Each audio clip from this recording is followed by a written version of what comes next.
Parce qu'ils rêvent pour leurs enfants d'une autre forme d'éducation, ou parce qu'ils estiment que l'école publique traditionnelle ne joue pas son rôle, certains parents optent pour des écoles d'un autre genre.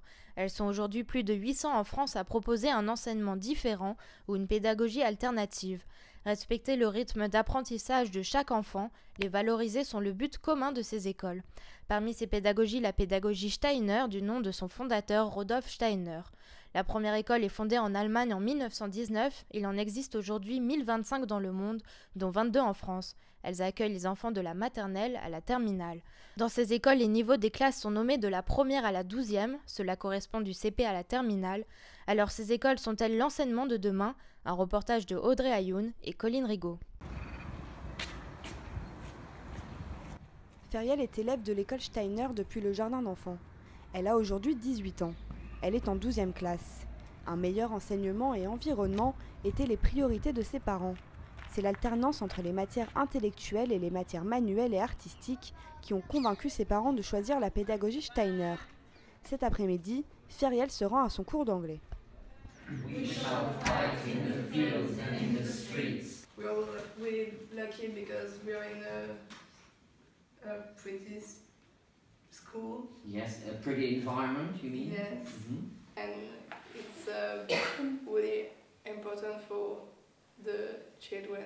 I think the idea of having like one class by level is pretty good because now I know Theophile since a long time, and between the class there is like a brotherhood. We are doing really different stuff, and boys and girls are together, and for example girls are doing forgery, which is normally for men, and and men are doing sewing and textile, which is normally for girls. Learn everything that I've learned here, and I don't think anyone, when we will go to a public school next year, I don't think any of the teachers or any of the students will be able to suspect how many experiences we've had. Just the fact that we're in the same grade with the same people for 12 years, for some of us, is something you can't even understand if you haven't lived it. I want you to do the same for every minute that you are. Je pense qu'il n'y a pas une école type idéale pour tous les enfants. Je pense que les parents doivent être libres de choisir leur école, et il y a plein de bonnes écoles. C'est ça mon expérience. J'ai été dans des écoles publiques, j'ai été à l'école Steiner, je suis enseignant dans le public et ici, et je trouve qu'il y a des qualités à apprendre à chaque endroit. Toutes les 3 semaines à l'école Steiner, des matières sont privilégiées pendant les 2 premières heures du matin. Pour clôturer la période d'architecture, l'école organise un voyage scolaire à Rome. Feriel prépare sa valise et fait part de son ressenti sur l'enseignement qu'elle a suivi. Je pense qu'il devrait y avoir plus d'écoles Steiner, que ça devrait qu'on devrait en entendre un peu plus parler, que ça soit un peu plus répandu, parce qu'au final, quand on raconte à des amis ou à des personnes, tout le monde est un peu très intéressé et se demande c'est quoi cette école, c'est génial, et du coup je trouve ça dommage qu'il n'y en ait pas beaucoup et puis que personne ne connaisse vraiment. Je trouve qu'on a vraiment la chance d'être allé dans une école comme ça, parce que on fait plein de choses en plus du programme normal des cours. Je trouve ça assez important parce que pour ceux qui ont du mal avec toutes les matières un peu officielles, je sais pas si on peut dire ça comme ça, mais comme les maths, le français et tout, pour plus tard, s'ils ont pu découvrir le bois ou la forge ou la couture, ils ont une palette plus large pour leur vie future, pour choisir ce qu'ils veulent vraiment faire. Le chef-d'œuvre est un projet personnel pour l'aboutissement de ses années scolaires à Steiner.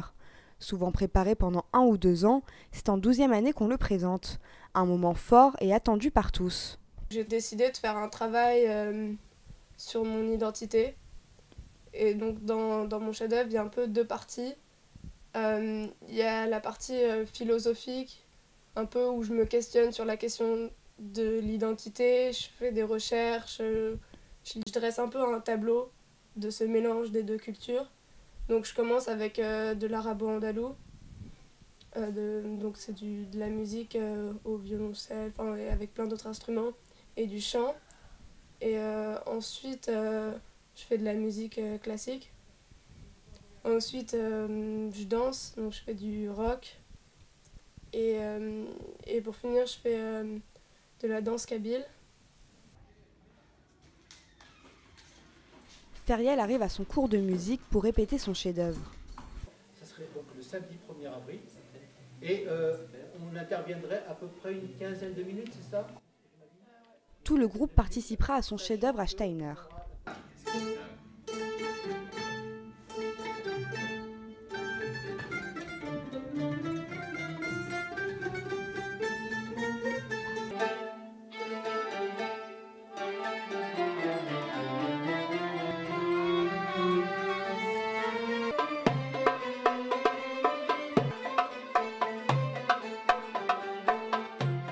Après la musique, place au chant arabo-andalou.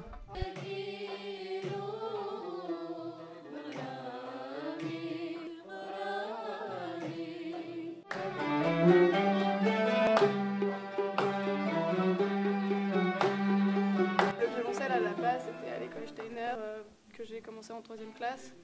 Et donc c'était en classique, et quand j'ai découvert l'arabo-andalou, ça faisait vraiment plaisir de pouvoir mélanger les deux, à la fois de faire de l'arabo-andalou, qui est une musique que j'adore, et en plus de ça avec mon violoncelle, que je pratiquais depuis assez longtemps.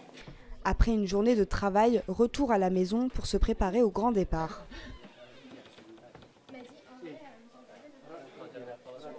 Il est 5h30, direction l'aéroport pour le voyage à Rome. À l'école Steiner, beaucoup de voyages scolaires sont organisés tous les ans.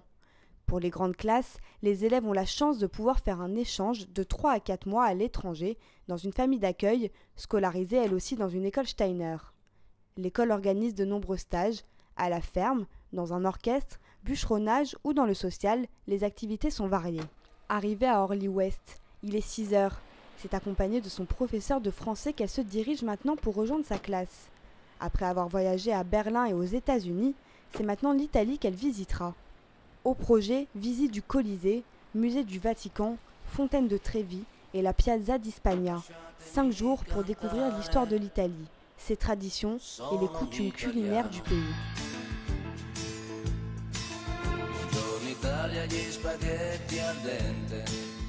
Partigiano come presidente, con l'autoradio sempre nella mano destra, un canarino sopra la finestra.